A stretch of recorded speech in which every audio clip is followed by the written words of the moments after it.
hapon po sa ating lahat. Iikot ko kayo dito guys sa looban.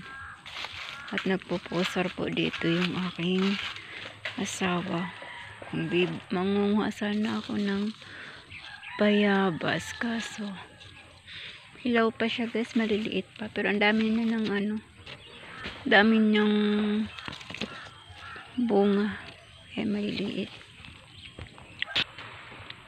Abang di pa ako naoperahan guys, kasi kahapon galing kami ng ospital.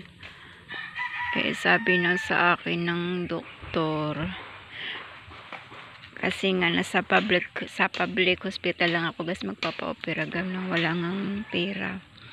Basta lang ako na okay yung aking operation bukas sana.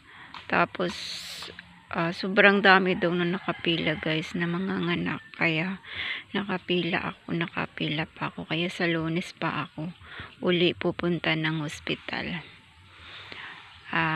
Magbibideo ako guys pag nasa hospital na ako, para update po kayo kung ano po yung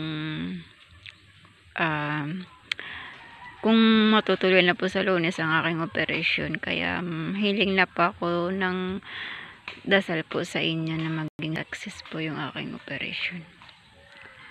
Nandito guys, nandito yung aking asawa nagpupusar, kasi kailangan na siyang pusaran para maarawan.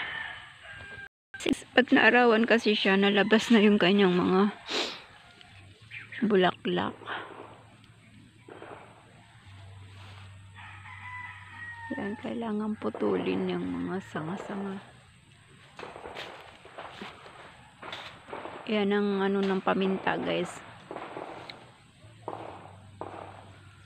Yung proseso ng ng paminta, yung kagaya niya. Yung mga talbos siya. Pag may mga talbos na ganito, kasabay na guys yung kanyang bulaklak.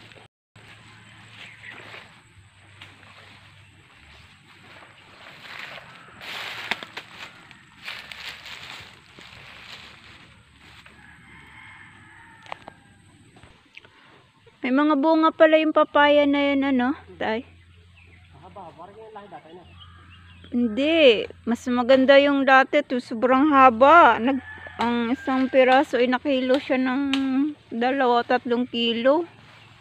Ang laki talaga, ang haba guys ng papaya. Mayroon kaming papaya dati dito na hindi lang kami nakapagbinhi guys. Sobrang haba niya.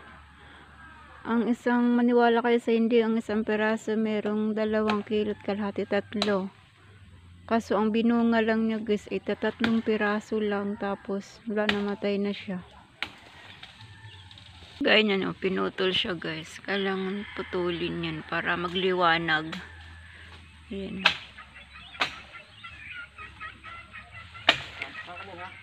Ang dami niya maglamok.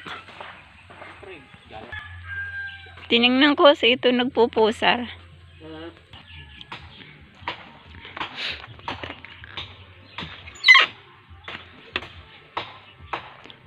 Titampay muna ako din guys sa kubo.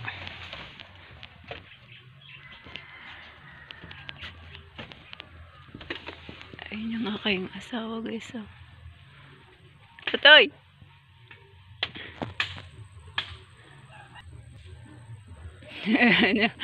Ikulaling.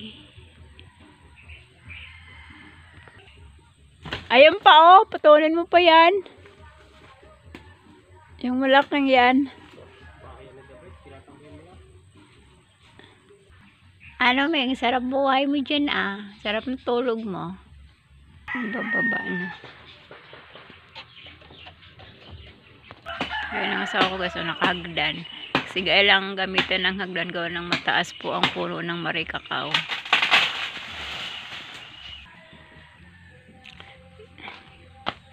Didiligan ko lang yung aking alaman. Bakit ako yung magduduyan? Bakit? Ito yung aking tambayan guys sa dampa.